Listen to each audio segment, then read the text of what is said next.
They didn't clap for her, they booed, not in a jokey, half-hearted way, but with the low, rolling sound of a room full of people finally done pretending, the kind of sound that rattles more than any shouted insult. Lydia Hart stood at the plaintiff's podium, frozen, eyes wide, hearing for the very first time in her life what unfiltered honesty sounded like. She'd walked into Judge Judy's courtroom absolutely sure she would be adored. She walked out knowing the opposite. But to understand how she got from "everyone in my neighborhood loves me" to being booed on national television, you have to roll the tape back to the moment she decided the world owed her admiration. It started like so many train wrecks do, with a Facebook post. On the docket, it was simple enough. Hart v. Brooks, plaintiff, Lydia Hart, 40 years old, community organizer, suing her neighbor, Nina Brooks, for defamation, claiming Nina's Facebook post had destroyed her reputation in their suburban enclave of Meadow Lane Estates. In reality, Nina's post had just said the part out loud everyone else was too tired or too intimidated to say. Lydia had spent years as the self-appointed queen of the cul-de-sac, president of the Homeowners Association 3 terms running, head of the beautification committee, organizer of every block party, charity raffle, and bake sale. If something had a sign-up sheet, her name went at the top in big, looping letters. She loved being in charge. She loved being seen being in charge even more. In her mind, this case wasn't about legal standards or burden of proof. It was about something much bigger. It was about protecting the story she'd built about herself. When the bailiff called "Case of Hart versus Brooks," Lydia floated in like the main act.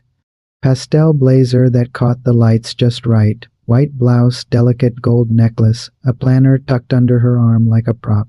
Her hair was sprayed into precise, effortless waves. She smiled at the audience as she passed them, like a politician on a campaign trail. She didn't just take her place at the podium, she assumed it. Across the aisle, Nina Brooks sat in a simple navy top and black pants, hands folded around a manila folder. 35, a single mom, full-time nurse. Dark circles under her eyes suggested she'd come straight from a night shift. No camera charm, just quiet, steady exhaustion. Judge Judy glanced up from the file, glasses low on her nose, eyes sharp. "Miss Hart," she said, "you're suing Miss Brooks for defamation. You say she wrote something about you online that damaged your reputation. Tell me what she said." Lydia gave a rehearsed little laugh, the kind people use when they're above whatever is bothering them. "Your Honor," she said, voice warm enough to frost a cake, "this is honestly ridiculous. Nina posted a rant on Facebook accusing me of bullying the neighborhood, misusing charity funds, and terrorizing people. She called me a tyrant. Me," she pressed a hand lightly to her chest, "I have dedicated years of my life to our community. Everyone in Meadow Lane knows me. Everyone loves me. This smear is nothing but jealousy." She smiled as if expecting anyone to chime in with, "That's right." The room stayed very still. Even the bailiff didn't blink. Judge Judy didn't respond right away. She flipped another page in the file, scanning, then looked back up. "Miss Hart," she said, "defamation requires that someone says something false about you, not something unkind, not something you don't like, something false. We'll get to the post. Before we do." Her eyes narrowed slightly. "Why do you believe everyone loves you?" Lydia blinked, caught off guard by the question. "Because they do," she said, like it was obvious. "Ask anyone. I'm a pillar in my community. I host fundraisers. I lead the neighborhood watch. I run our Meadow Lane Moms group. I've never had an enemy in my life." She smiled again. This time, a few people in the audience shifted in their seats, exchanging looks. It wasn't laughter. Not yet, just the first faint crackle of disbelief. "Never," Judge Judy repeated. Lydia nodded, folding her hands delicately. "Never," she said. "I'm the kind of person who brings people together. My whole subdivision looks up to me. I've been told I'm an inspiration." That sentence did something to the room. You could feel it. The notion that an entire neighborhood looked up to her landed wrong.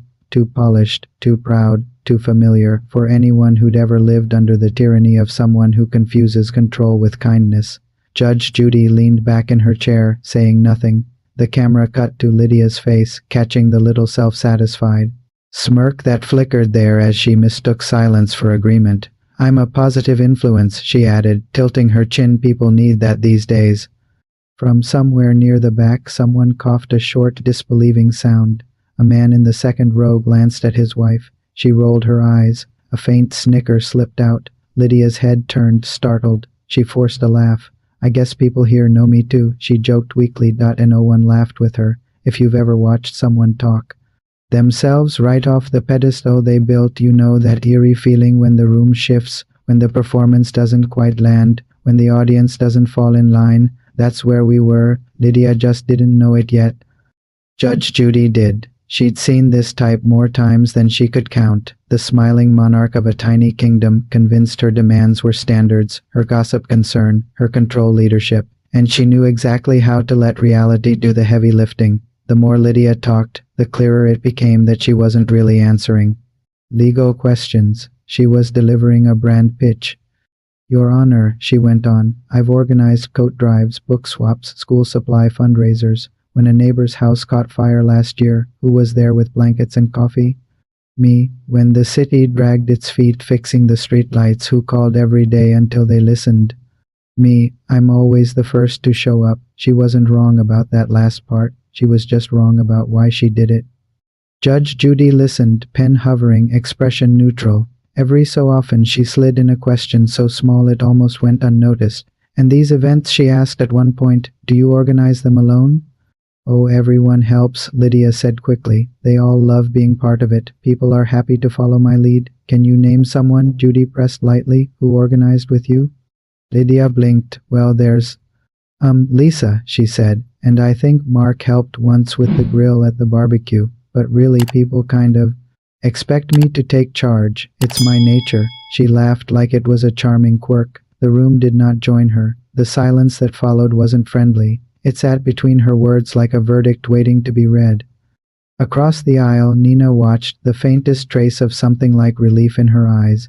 She'd seen this show before, not the televised one, the one on their street, the HOA meetings where Lydia would turn minor issues, trash cans left out, kids chalking on the sidewalk, into public trials, complete with speeches about standards. The block parties where Lydia would grab the mic, not to thank volunteers, but to rattle off everything she'd done, barely mentioning anyone else. The Meadow Lane Moms group where dissenting opinions would mysteriously disappear and their authors would find themselves uninvited from playdates when Lydia finally pushed too far, posting Nina's full address on the community page with a warning about toxic neighbors. Nina did the one thing she hadn't done in 2 years. She pushed back, one simple post.no swear words.no namkling. Just a calm list of facts about Lydia's behavior, the doxing, the late-night complaint calls, the charity money that never quite made it to the listed organizations. It wasn't even mean. It was just true. Now Nina sat in this courtroom, watching the same woman who'd once called her trash in a group chat twist herself into knots, trying to hold on to her image. Judge Judy shifted her focus slowly. Miss Brooks, she said, we'll get to your side in a moment, but first, Miss Hart. She flipped a page in the file. You mentioned followers. Lydia brightened. Yes, she said. On my Meadow Lane Hearts page, I run our community group online. We have over 2,000 members. I post motivational quotes, photos from our events, updates, reminders. People really respond to my message. Did you ever use that page, Judy asked, to talk about Miss Brooks? Lydia hesitated, half a second, just long enough. I may have, she said. Shared a warning. As a leader, I have a responsibility to let people know if someone is disruptive. The bailiff walked a folder from Nina's table to the bench. Inside, printed screenshots. Dozens. Let's read a few of your warnings, Judge Judy said, sliding on her glasses. Some people bring down property values just by existing in your neighborhood, she read. Beware of wolves in leggings pretending to be good moms. A few chuckles bubbled from the crowd. Certain people can't stand seeing a strong woman in charge. Sad. Hashtag good vibesonly. Hashtag positive energy. The laughter got louder. Lydia's smile wobbled. Those aren't attacks, she said. They're reflections. People know my sense of humor. They know something, Judy said. Miss Brooks, did Miss Hart ever post your house, your yard, your dogs? Nina nodded. She posted a picture of my front porch once, she said quietly. Captioned it, "This is what lazy looks like," because my kid's bike was on the lawn. She tagged the HOA and wrote, "Some people don't deserve to live here." Gasps slipped from multiple corners of the room. Judge Judy's mouth flattened. Miss Hart, she said, "You came here claiming Miss Brooks defamed you. Yet your own posts read like a prolonged smear campaign. Do you see the disconnect? Lydia floundered. I was protecting the community, she said. People were complaining about her. I just said what everyone was thinking. The audience hummed with quiet disbelief. Judy let it simmer. Miss Brooks, she said, turning, did you ever receive messages from other neighbors about these posts? Yes, Your Honor, Nina said privately. A lot of people said they were scared to say anything out loud, that if they sided with me, she'd turn on them too. One mom told me Lydia threatened to have her banned from the pool if she kept letting her kids play with mine. A wave of soft, angry murmurs rolled through the seats. Judge Judy's gaze swung back to Lydia. Miss Hart, she said, do you have any witnesses here today?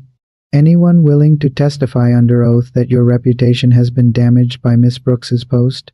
Anyone who came to support you? Lydia lifted her chin. They're busy, she said. They couldn't take time off. People have jobs, Your Honor. Judy's expression didn't change. I see, she said, too busy to defend the woman who insists everyone loves her. That one sentence shifted something permanently in the room. You could almost hear it click. The difference between the story Lydia told herself and the story everyone else had lived. By now, the air felt different. The audience wasn't just watching a case. They were watching a story they recognized. A boss, a PTA mom, a friend who makes everything about herself and then calls the fallout jealousy. Miss Hart, Judge Judy said, her voice now even cooler, why do you think you are here?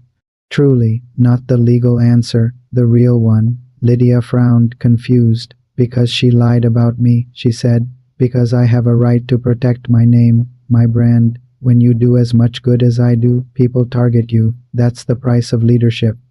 A couple of audible scoffs floated from the middle rows. Lydia spun half around, eyes narrowing. I'm sorry, she snapped. Is something funny? Miss Hart, Judy said sharply, you're addressing me, not my gallery. Turn back. Lydia faced forward again, but the strain showed now. The smile had become a tight line. The eyes weren't warm. They were hard. I just think it's sad, she said, that confidence bothers people so much. I bring joy into my community. People tell me I'm a light, and now I'm being attacked for it. Everyone tells you that.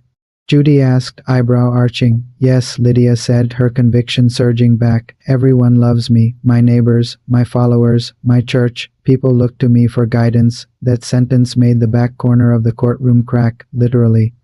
A deep disbelieving who broke out half laugh, half boo. It cut across her words like a knife. Lydia froze. What was that? She demanded. Another sound joined it. This one unmistakable, a drawn-out, low boo from the middle of the room. Then another. Then, like a slow-building wave, more. It was something scarier. If you were standing where Lydia was. It was rejection. Judge Judy lifted her gavel but didn't slam it right away. She let it rise. She let Lydia hear it. That sound she'd spent so many years insulating herself from. The sound of people not clapping when she expected them to. The sound of everyone revealing they were not in fact on her side. Excuse me. Lydia shouted, spinning fully toward the crowd, now composure collapsing. You don't know me. You have no right. Bang. The gavel struck once. Order, Judy said. Her voice cut through the boos, but she'd allowed them to exist long enough to travel. The room quieted, though a few last murmurs still buzzed like angry eyes.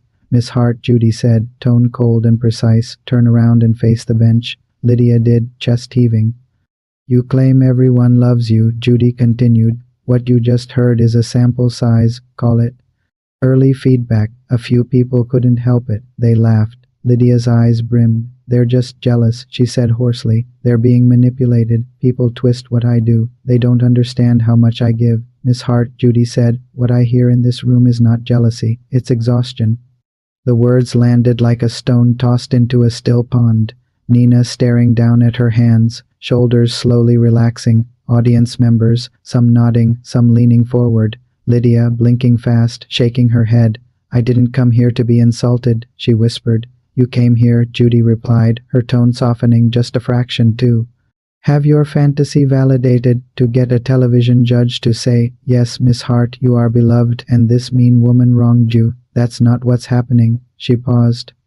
Because it isn't true. For a moment you could have heard a pin drop. Lydia's face crumpled slightly. I host charity events, she said weakly. I bring cookies to new neighbors. I decorate the entrance of the subdivision at Christmas. I'm a good person. You do things, Judy said. That is not the same as being good to people. Goodness is how they feel when you're done. A soft gasp came from the second row. Somewhere in the gallery, someone murmured, "Wow." Judy didn't look away.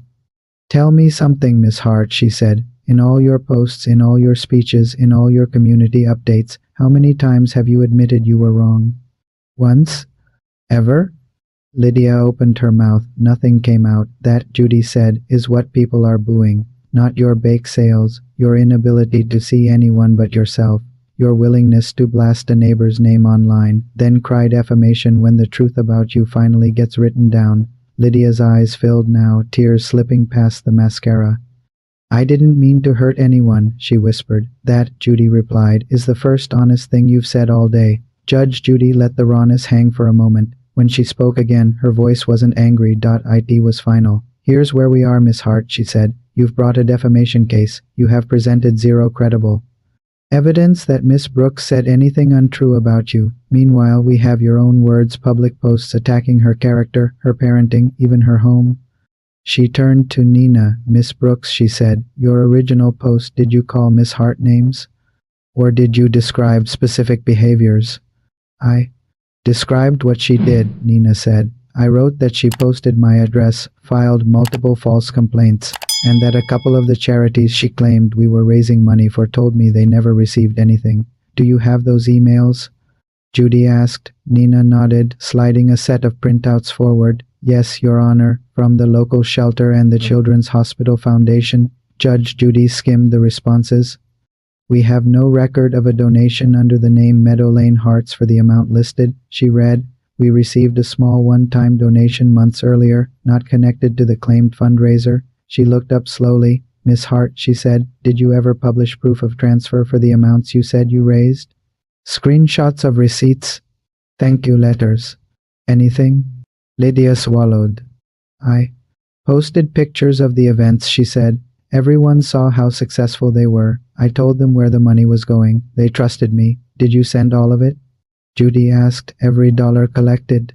Lydia's voice dropped. "I had expenses," she said. "Supplies, decorations, raffle prizes. People don't understand what it takes to run these things." Judy's eyes hardened. "Did you ever tell them," she pressed, "that only a fraction of what they thought they were giving to charity actually left your PayPal?" Lydia's silence was loud enough. Judy sat back. "You want brutal honesty?" she said. "Here it is. You are not in this courtroom because Miss Brooks hurt your reputation. You are here because she stopped pretending along with you. That's what you call defamation. The rest of us call it truth." She turned to Nina again. "Miss Brooks," she said, "since her posts about you, have you experienced anxiety? Sleep loss? Ostracism?" Nina nodded. "I changed my route to work to avoid driving past her house," she said. "My kids asked why Mrs. Hart said we were bad neighbors online. People I used to chat with at the bus stop started looking down when I walked by. I almost moved." Judy nodded. "I believe you," she said simply. She faced Lydia. "As for you, Miss Hart," she said, "you have treated this neighborhood like a stage. These people," she gestured faintly toward the camera and the gallery, "are not your audience. They are your equals. You don't get to cast yourself as the beloved heroine and everyone else as jealous extras." Lydia's shoulders sagged. Her voice was almost a child's when she spoke again. "So, what happens now?" she asked. "What happens now," Judy said, "is something you're not used to." She picked up the judgment form. "Consequences. This case," Judge Judy said, pen moving, "is dismissed with prejudice. Your claim for defamation is denied. You have not met any of the legal requirements. No false statements. No credible evidence of damage caused by Miss Brooks's post. All you've shown is a bruised ego." She wrote a figure on the page. "Additionally," she continued, "you will pay Miss Brooks's court costs in the amount of $2,500. You dragged her here. You made her defend herself publicly. You don't get to walk away without feeling that too." Lydia choked on air. "You're making me pay her?" She sputtered. But I'm the one. You are not the victim," Judy said, and for the first time there was true steel in her tone. "You are the warning label." A few people in the gallery started clapping before they caught themselves. Judy gave a slight nod. This time she let it happen. The applause wasn't raucous. It was relieved. a release of all the unspoken no's people like Nina had swallowed for years living next to someone like Lydia. Tears tracked silently down Lydia's face now. Her earlier brightness had vanished. She looked smaller, not because anyone had bullied her. Because for once no one had bought what she was selling. Everyone's going to see this, she whispered. They'll think, Judy said, what you have shown them, nothing more, nothing less. She softened, just a fraction. You could use that, she added, if you're smart, to finally look at yourself honestly, not through the filter of likes and polite nods at block parties, but through the reality of how your behavior lands on other people. Lydia stared at her, chest rising and falling. I didn't mean to hurt anyone, she said again.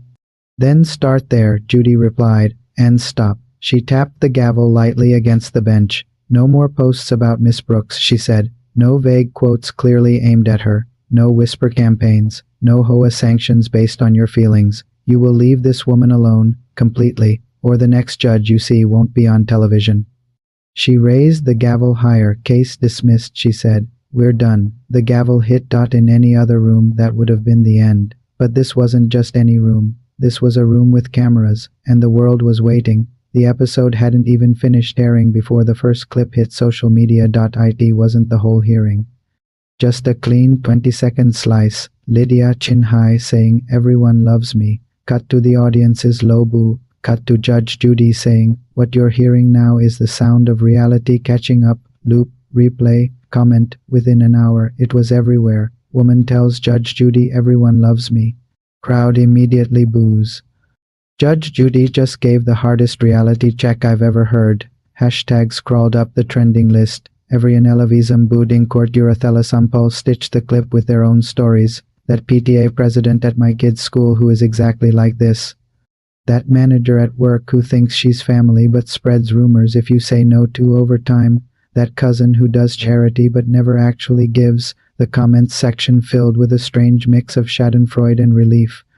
This felt like the whole internet finally saying no to every fake saint we've been forced to smile at. One wrote, another, she didn't lose her case, she lost the script. The show's official account posted a longer clip. The boos, Judy's you're not the victim, you're the warning, and the final judgment. It broke 1 million views in a day. Local forums lit up in Meadow Lane Estates. Some posted screen grabs of Lydia's old community leader posts alongside her courtroom meltdown.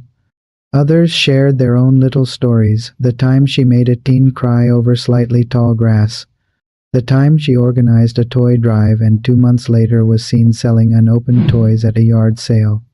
The time she called code enforcement because a neighbor's fall decorations looked cheap. Someone wrote, we're not jealous, we're tired, on her beloved Meadow Lane Hearts page. The comments shifted overnight, where before Lydia's posts had collected rows of heart emojis and you're amazing replies, now they filled with cautious, then emboldened questions. Did all the fundraiser money actually go where you said?